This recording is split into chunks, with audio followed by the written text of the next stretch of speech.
Okay, thank you so much for inviting me. It's a great pleasure.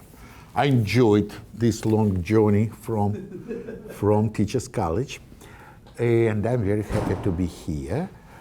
Let me make some comments. Basically, first thing to start in the seminar on the history of mathematics is that I'm not a historian of mathematics. I would say that I'm in the field of history of mathematics education. And it suggests that I will have some discussion of the field, that is some methodological discussion. Second thing is, I need a lot of explanations of the title. And second thing is that we agreed 3 years ago before the pandemic that I will talk, my talk will be based on my paper about Mark Vygodsky, which was written based on the materials from the archive in Moscow, which has a title, Museum Archive of Personal Collections. Well, basically, typically, when you come here in archive, you typically deal with personal collections, so alternative personal collections and collections of institutions. In Russia, we like institutions, do not like personalities, individuals, and so it's a little bit unusual, but they created some new archive, which was just a recent thing. Very interesting to explore. There are many materials which people whom some of them I personally knew, some members of my family knew, and they brought their materials there. Not all of them are available, but some of them are available, and generally speaking, unfortunately, I cannot go to Moscow now. Honestly, nobody can. But I believe there's some very interesting archive of some very important mathematicians and mathematics educators which were not available, just brought and not yet in the form when you can work on them. And finally, Mark Vygodsky, he was a historian of mathematics, and I will tell about him. So, what I just want to say that plan of my study, I will try to discuss several things, that is some methodological issues connected with history of mathematics education. So given that I introduced this field, I will say a few words about it. Then I feel that I need to use the opportunity and tell a little bit about historians of mathematics in Soviet Union, not of mathematics education, but of mathematics. Then a few words about Vygodsky, and then one particular piece which I believe illustrate somewhat what I am telling in other parts. So basically today, I would say that we have, in our field, we have several, well, in our field and connected with it, there are several fields with the word history. So we have a general history which explores how people lived and how their social life, their political life, their economical life, and so on and so forth. We have history of mathematics. Then we have a field, history of mathematics in mathematics education. By the way, I need to say that officially, history of mathematics belongs to mathematics. And in Teachers College, for instance, has an agreement with Columbia that they do not do our stuff, we do not do their stuff. So we cannot have doctoral students in topology, but they cannot have doctoral students in some mathematics education things. So history of mathematics belongs to them as a mathematical field. But history of mathematics and how it can be used in mathematics education, it's our educational field. And then we have history of mathematics education. That is not how to use history of mathematics in the process, say by given some ancient problem, discussing what can be done with this in the lesson and so on, but exploring how people were taught previously.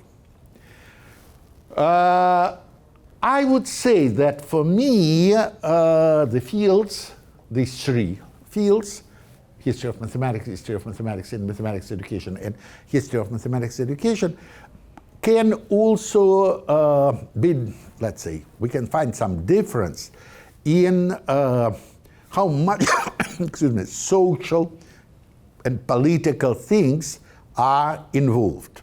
I would say that history of mathematics education is less mathematical, but more social and political, if you wish, in the study.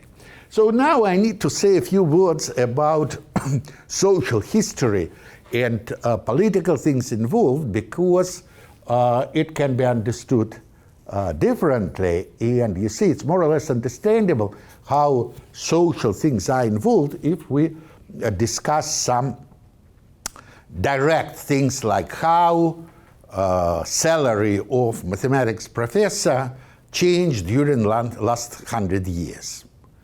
It's clear, has some relation, but it's more or less clearly, let's say, social and economical and so on things. It less obvious when we are speaking about some more ideological and general things.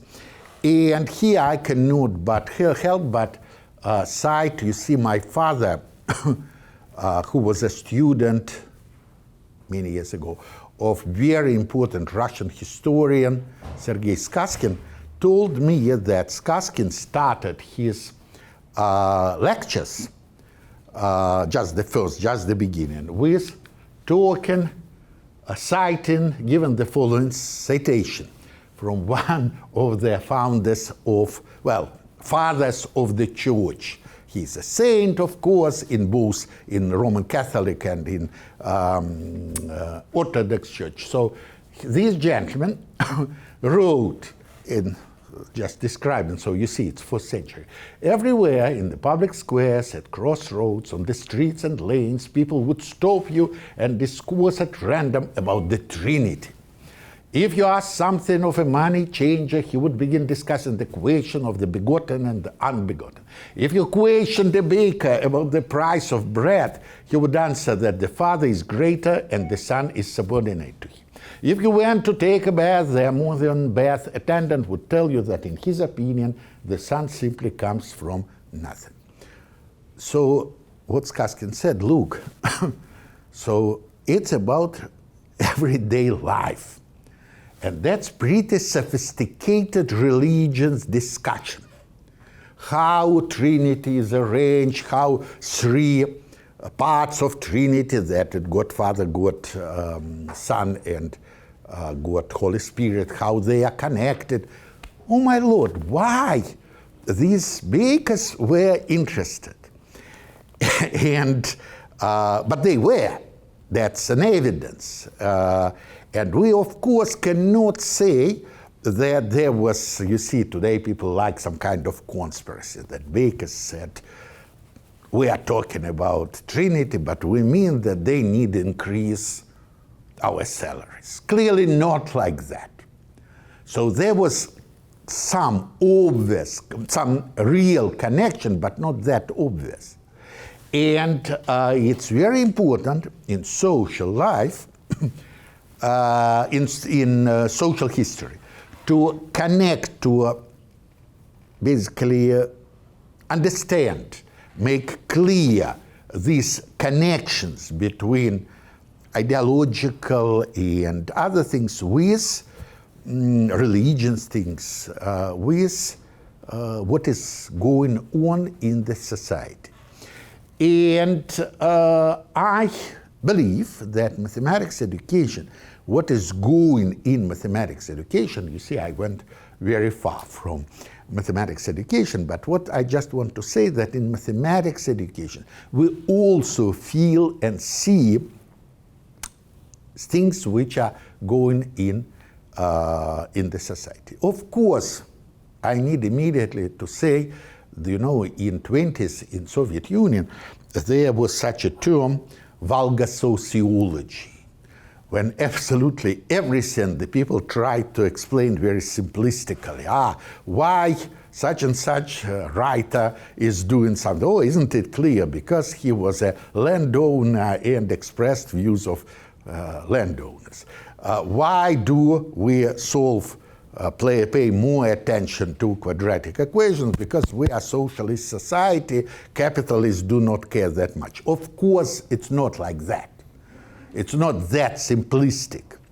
But still, there is connection, and it's interesting and important to explore it. Now, I would say that the question which we want to discuss are why people are interested in this or that issues in mathematics education. What are the changes and the reasons for these changes? And then, of course, what are the leading forces in the process and what are leading actors? Who are people doing something, why they're doing it, how it's connected with what was happening. And we can see this in mathematics education sometimes very clearly. Now I want to cite my co-author and co-editor, Gerd Schubring. I will give a huge quotation, just be prepared, 2 slides. So he wrote, let's just briefly look, you can read everything, that we have a growing interest in the history of mathematics education, and which is instigated by issues of social history, by questions about the beliefs and intentions of the persons actively concerned with education. Traditional historiography is not well adapted to answering these questions. It concentrates on administrative policy and its operationalization by decrees, timetables, and the weekly share of mathematics instruction. But it does not bother much about real school life, about the problems of everyday practice. Evidently, one needs more and different sources in order to investigate these issues. So again, very often when you look at the research in mathematics education, people are just telling that in year so-and-so, there was such and such law, describing how many hours you have for algebra, how many hours you have for geometry, which is important, which is clearly important. Without this, you cannot go. Or that in textbook there is such definition, then there is another definition. That's very important. But what is going on? What is behind this? Why they decided to change it, to go further, and so on.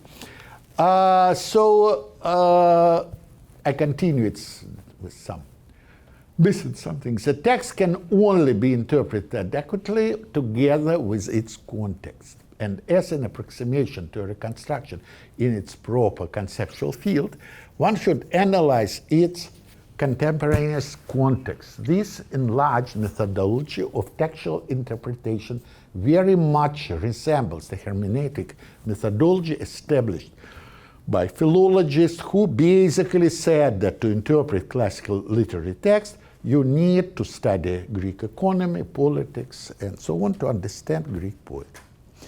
And that's kind of validation why I started with speaking about religion, Trinity, and so on, because basically we need to go deeper in what is going on. So I want to say that I will go today mainly in discussion of situation, people, their involvement, and things like that. So need to say, I looked at my own slides, there will be no single formula. So there will be no, formulas will be hidden. I will show where they're hidden, but, but basically it's more about kind of interpretation. So, personal archives. I said already that in Russia there is this special archive in Moscow. But, well, honestly, in some other archives, you also find some personal materials. Even my favorite archive, which I like very much, in St. Petersburg, archive of Communist Party. There is archive. It's a very interesting archive. It's closed. They are saying, we opened everything. Not true at all. A lot of things are absolutely closed, not available, but a lot of things are secret. But even there, you can find some personal pieces, some personal archives. So what you have there, you have letters, you have, therefore, you can understand relations of people, you can understand some personal feelings, you can find some forgotten episodes which are not in official story. Yes, you can come and see records of some official meeting. They exist in institutional archive, but then you find a letter where some participant tells about the same event, and it's not exactly as it's reported in official document. And very often it brings some new things and new understanding. So that's what I call personal archive. Again, here nobody divides like that, but you can say that even here you have personal archive, personal collections about what some person collected, and you can find, again, institutional things. Now, our hero, Mark Vygodsky, please do not confuse with Lev Vygodsky. Completely different people. This last name exists in many variants, so it's completely different person. So he was a mathematician and, importantly, historian of mathematics. He authored, he wrote about different periods. He wrote about ancient mathematics. He wrote about, I would say, Renaissance mathematics. He published a book about Galileo Galilei. And he, of course, was a very important person, just like two other people whom I need to introduce, Sofia Yanovskaya and Adolf Yushkevich. So basically what has happened, at some moment Mark Vygodsky and Sofia Yanovskaya established a famous seminar on the history of mathematics at Moscow University. A little bit later, Adolf Yushkevich joined this, but eventually Yushkevich became a leader of the field. Yushkevich, it's very interesting, he is very popular in Germany. He was a president of some international union of historians of mathematics in Germany, because many works were translated. But I think some things are translated in English as well. You see there this famous Russian journal on the history of mathematics, which was published, basically leadership of Yushkevich and so on. Now, just saying in general, it's just following this attempt to place people in their conditions, they were pretty different people. That's Yanovskaya started her life as a very active member of Communist Party. He participated in civil war very actively, and basically even just miraculously escaped from being executed. She was almost there, but managed to escape. And later she had this position of, let's say, communist person. Still, we need to say that she was very important in Soviet Union. Say, there is a famous name of Lakatos, who wrote a book on proving. He was her student. And even more, I would say that she was a channel, if you wish, for mathematicians to communicate with, let's say, Central Committee of the Communist Party. I explored and found some beautiful exchange of letters when people wanted to remove one person, completely ignorant, from position in St. Petersburg University. So what they did, they nicely wrote to Yanovskaya, just between us. And Yanovskaya already went to the Central Committee, and Central Committee removed the person. So that was the way. Another thing which we need to say about Yanovskaya, that a lot of important Western books, I will permit myself to start with famous book of Courant and Robbins, What is Mathematics, were published in Russian in the following way. So the book is translated and published, and Yanovskaya wrote an introduction. In this introduction, she bitterly criticized authors for their bourgeois positions, and explained that us, Soviet people, of course, understand, and so on. However, here is a book. And that was a formula which, there were several books, several important books, which permitted these books to be published. So she was important in this way. Yushkevich was a completely different person. His father was a philosopher. And every single high school student, not to say college student, had to study famous Lenin's book, Materialism and Imperial Criticism, in which Lenin, with his usual style, which was extremely rude, criticized all most important scholars of early 20th century, say Poincaré, Mach, and among them, father of Yushkevich.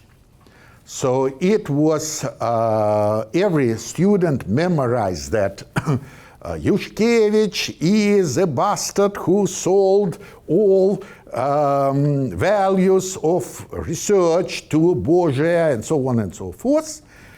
But son of his was a distinguished professor of Moscow University. So some strange things which were happening in Soviet Union. So one more person whom I would like to mention, speaking about introducing names, is a person from St. Petersburg, Solomon Lurie, who basically was generally historian of antiquity, but at some moment he was involved in history of ancient mathematics and wrote a lot about this and was pretty important in this field. If we have time, you see, I never met him, obviously, but I knew quite well his son, who was a historian of Russia and very distinguished. And so I know some stuff about him and some other things. If I have time, I will mention them, given that he was a close friend of Vygodsky. There is exchange of letters, and they discuss how they're doing, how this or that thing is supposed to be done, both in life and in history of mathematics. Okay, Vygodsky's life. So what I need to say, because I think the life is of importance here. So he graduated at a gymnasium in Baku, current Azerbaijan, and enrolled in the mathematics faculty of the university in Rostov. Now, we need to be very accurate, because more accurately will be to say that it was not University of Rostov, it was University of Warsaw. Why? Because it was a war, right? First World War. And Warsaw was in some danger of German invasion, and they decided to remove university. By the way, it's very interesting that they, people from Warsaw, tried to find another place. I found some, parenthetically, some discussion when Voronoi diagrams. Voronoi came to Russian city of Voronezh and tried to convince people there that let's us make it here university. And people in Voronezh, led by very important mathematics textbook author Kiselev, said no thank you. We don't need you. So they went to Rostov. Okay, so he was in Rostov, and then revolution of 17, and it was interrupted. Vygodsky returned only to education in 21, and he graduated at Moscow University. Now, his political views and what was there. So he wrote in 1935, much later, he wrote that as the style of a period that his political immaturity and petit bourgeois upbringing led him to join the student group of the Menshevik Party. Later he moved to Bolsheviks Party. So just to say, so originally there was Social Democratic Party, Social Democrats, which had two parts, more extreme Bolsheviks and more democratic Mensheviks. So at first he was in Menshevik Party, but then he changed to Bolsheviks. What happened later? So he got his education, he taught mathematics at Sverdlov Communist University. Then in so-called Institute of Red Professors, they established such an institution.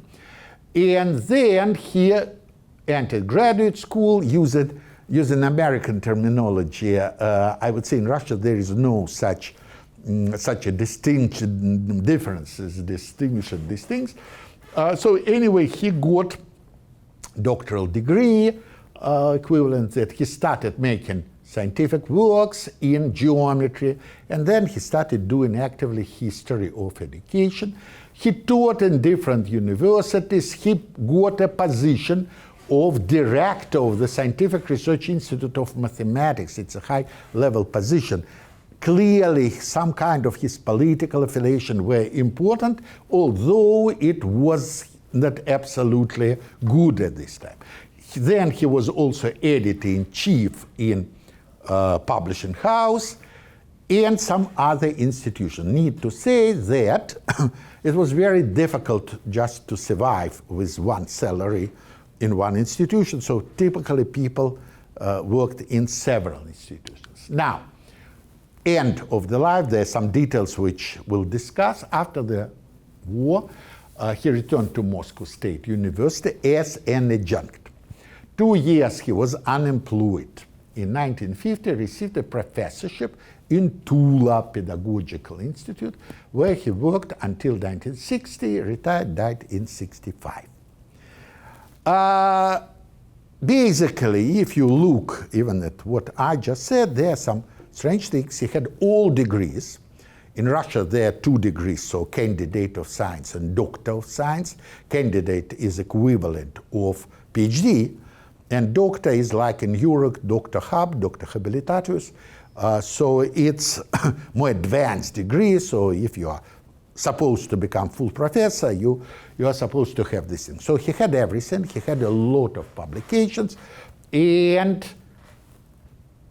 could not move with his work. Tula is a town not far from Moscow, but still it's of course not, you see, Russia is centralized, very centralized, and in Russia, if you are outside of Moscow, St. Petersburg, you're already not at the best place, and so it was clearly not the best place. What do we need to add? So here I'm citing Pavel Alexandrov, who is a very famous mathematician, of course, much more important than Vygodsky. Alexandrov and Hopf Topology, it's a basic book, and basically Alexandrov was very important in general topology. So Alexandrov wrote Vygodsky a letter which again is there in archive.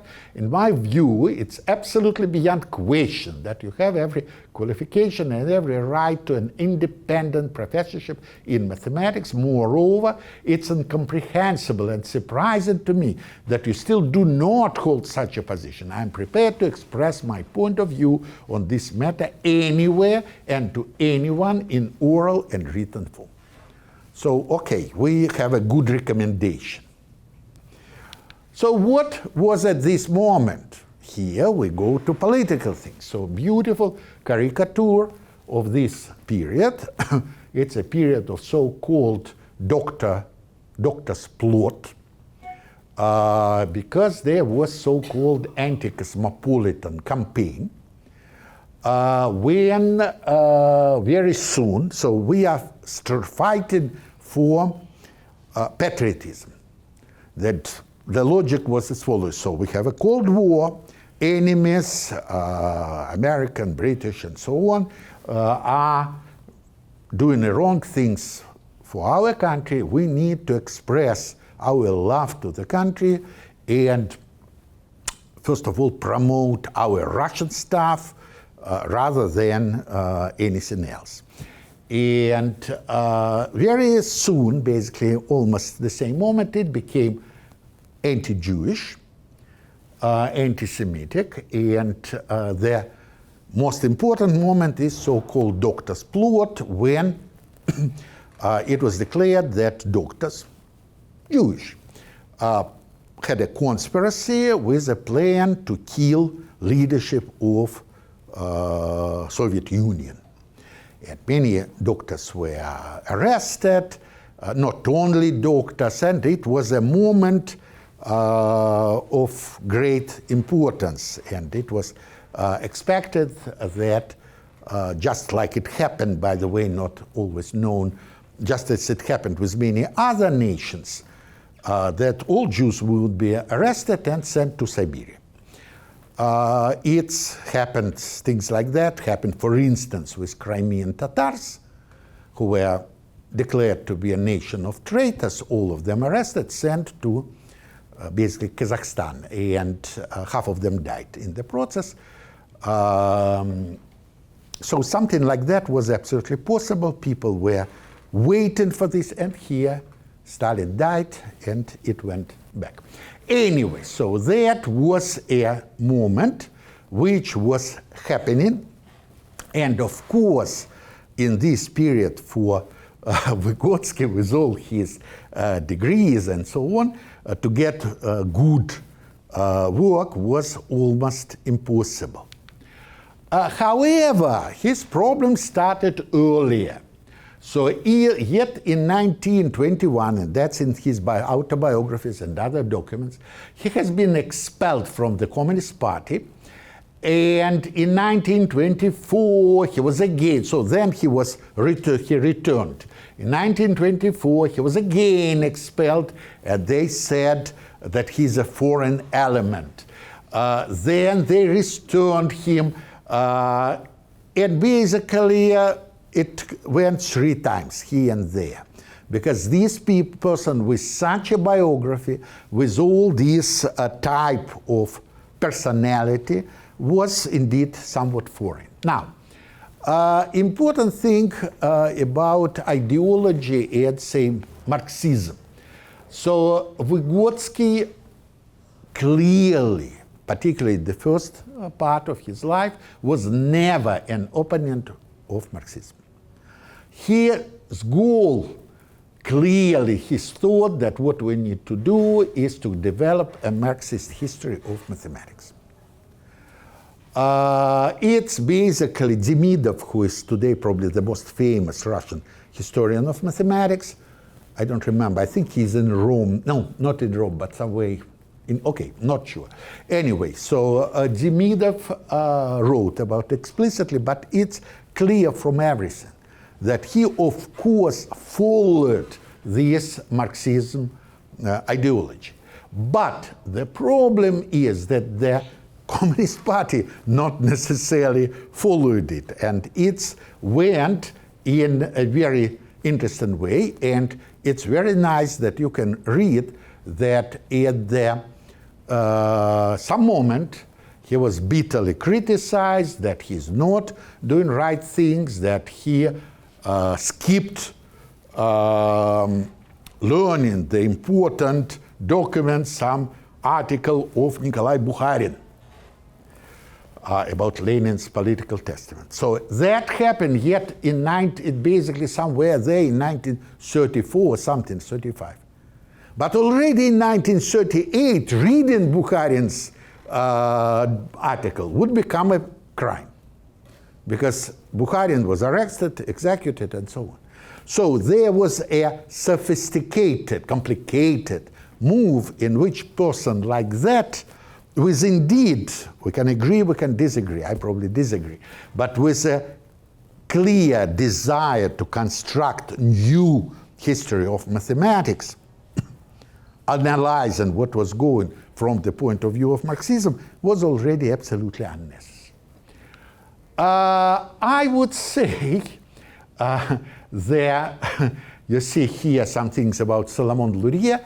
You see Salomon Luria, who was again his friend, got a title from his friends. They called him the king of tactlessness, because Luria very often did not follow the rules of behavior which were constructed in the country.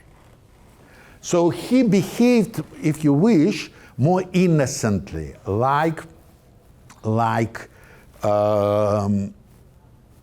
basically it's more or less customary in academic circles. Same you can say about Vygodsky. They are beautiful letters of Yanovskaya, who was much more political. When Vygodsky, for instance, writes that, look, I'm until 45 minutes, right? Yep. And he wrote, look, I had already later in 60s, after the death of Stalin, he was writing, look, I attended such a defense, it was horrible. The guy doesn't know anything, he doesn't understand anything. And Yanovskaya wrote to him, dear Mark, you are so sweet and innocent. It's such a nice thing to read your letters. We cannot do what you suggest. So, because there is some life in which we participate. So here, basically,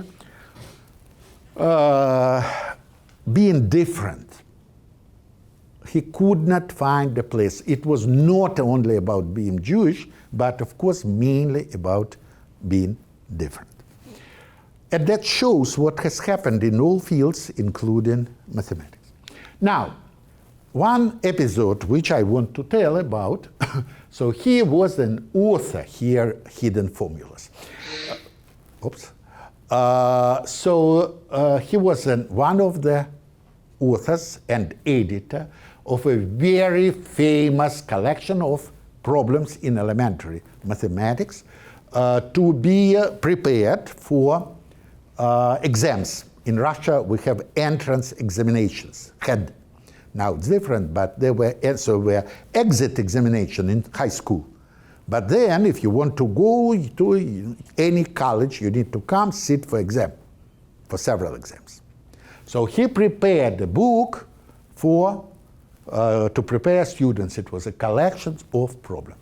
And that had at least 16 public editions. And when I was a student, it was still in use. So it was very, very popular. As you can see, I managed to find on the internet only pretty old copy, right? It's visible that people read it before they made a picture. So, important things. In 1951, there was a publication. There was an article under the beautiful title, A Corrupting Book, simply. And that was about this book. And of course, there were some nice things. So they said that it recalls the book of Shmulevich, There was indeed pre-revolutionary author Shmulevich, very popular. And there no creative contribution either by editor of the book Vygodsky or by in-house editors Bronstein and Rivkin. That's my favorite moment because you see in any book there is an editor from the publisher. And you see, well, in mathematical books, they probably can be a little bit more important because they look, they check, look, you wrote here instead of x squared, 2 went down and looks like x2 instead of x squared and so on. So Bronstein and Rivkin did some important work, but they are not authors. And clearly their role is less than role of Antonov, Nikitin, and Sankin. But the point is that for no words are there, but just these 3 last names are Russian, and Bronstein and Rivkin are Jewish, just like Shmulevich. So that was a nice communication. You look what people are doing. But then go some very good words. These books are characterized by their authors' complete indifference to the problem of raising their students' level of mathematical development. Those collections were, in essence, solution books, which freed college-bound students from the need to make sense of and creatively to assimilate the mathematics curriculum. So that's what was very bad with Vygodsky. More, this book contained very many overly detailed solutions, which basically opened the way to drills rote memorization. That should have been no place in the Soviet school, and important that included problems from all represented colleges. While you need to select the best one and look, there is a good book by Mr. Madanov. That's a really good book. And what's that? What was this? Well, of course, you can say, yes, there is clearly some anti-Semitic flavor or even just part. But of course, if you read more accurately some additional documents, the point is not that. It's a tool rather than a content. The content is that the author, it's a competition between books. It's a nice thing. There are 2 books which were published. And the author wanted to say, let's close the book of Vygodsky, take book of Madanov. That's, you see, there are some just, let's say, real life things. And here we come to the most important, in my opinion. In the archive, you find a lot of letters, which basically were collected, which were sometimes written directly to Vygodsky, sometimes written to publishers who send it to Vygodsky. Anyway, so you can see, for instance, that at this moment, Vice Principal of School 40 in the city of Karaganda wrote on behalf of the mathematics teachers at her school, objected that Madanov's collection was being excessively promoted, while the Vygodsky text was being wrongfully discredited. Another story from another district. People wrote that Vygodsky book is much better and more suitable for children and can be used more. And same thing was basically in mathematical society. People discuss this and basically express their opinion about this. There is a lot. I just cited 3 of them. So what I just want to say, and I am almost approaching my end of the story. So I just want to say that, you see, life automatically was very politicized. And discussions, even pure discussions about mathematical handbook for those trying to prepare for exams. So what kind of irrational equations you need to give to students? Even this thing was in kind of political discussion, of course, with some, let's say, human understanding and competition. And not that I want to say that competition in other places is necessarily very soft. But in this situation is automatically got some political flavor. And most important, in my opinion, we can see that here was a response. The idea is that very often we think about life in totalitarian society as completely quiet, that you cannot express your opinion. I'm citing here just because I need to make some advertisement, right? I generally believe that it's one of the best books about Soviet power by Lydia Chukovskaya. It's called Sofia Petrovna. And it describes a life of a woman whose son eventually is arrested. And there is a moment when she receives a letter from her son describing that everything is very bad and he will be dead very soon. But she's so afraid that she's doing nothing. And she thinks, oh, I will do only, it will be even worse for him. The claim is that it was not always like that. And you can find that even in these most terrible years, strong claim because you don't know which years were the most terrible in Russia, 52, 53, or say 37, 38, equally terrible, but clearly terrible years, people in this professional field, okay, probably under umbrella of understanding that mathematics is out of the politics and that, look, we are talking about mathematics, not about political things. But anyway, they were ready to open the discussion, to complain about wrong opinions, to support things which they believed were important. And so that brings something to understanding of life and specifically in mathematics education. And I would say, just praising this personal collection, that official press, of course, did not tell about this. All these people wrote copy to Vygodsky, but it was sent to a newspaper or to a journal, and nobody was publishing them. But personal archives basically permit us to see this more objective picture and analyze this from different sides. Thank you for your attention.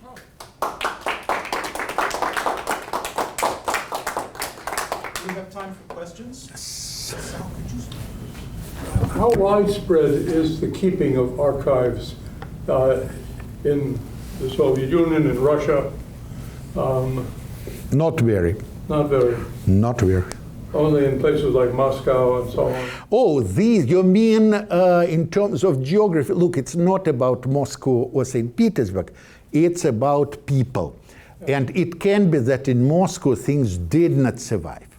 Very possible. I would even say that in Moscow and St. Petersburg, things had more chances to be destroyed. Destroyed? To be destroyed, yes. You see, there was I was younger, let's say like that, there was a beautiful initiative that if you bring 20 kilos of any kind of paper, you receive for that some award, some beautiful books of somebody, a bestseller. And that's, people said, wow! They took their old books, they took their manuscripts, which survived from grandfather, and destroyed. So it was basically, I would say, almost official. I don't know whether it was an intention, but that's what very often happened. Very often you see things were somewhere.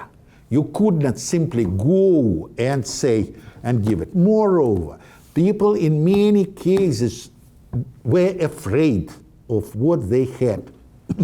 There are famous stories about very important writer, great writer, Bible, for instance, who is translated, but it's difficult to translate.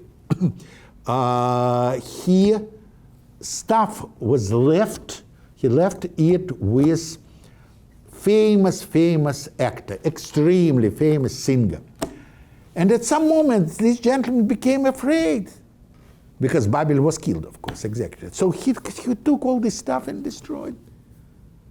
You see, we know that people thought about this, that the people will come and arrest. Some of them were writing very naively in their diaries, "I do love Comrade Stalin," with the assumption that when KGB, it was called different, they come, they open, oh, he loves Comrade Stalin, let's not arrest him, which was very naive. But, but all this process, yes, it could happen in any country. I know provincial archives less good than St. Petersburg and even less good than Moscow. But generally, I think it's more or less the same everywhere.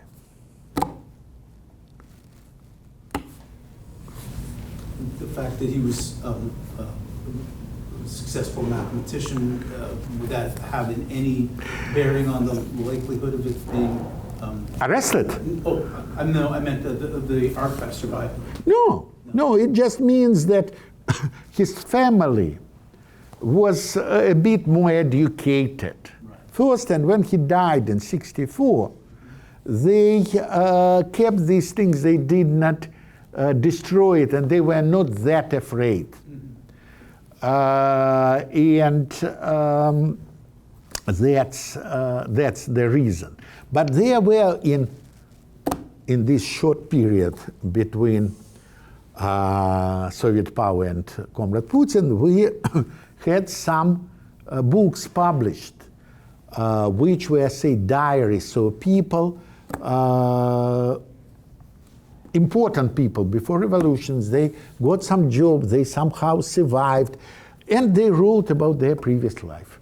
Died, children, grandchildren kept this, and in 1995 it was published. Published, not that well, it was moved somewhere, but basically it was immediately published.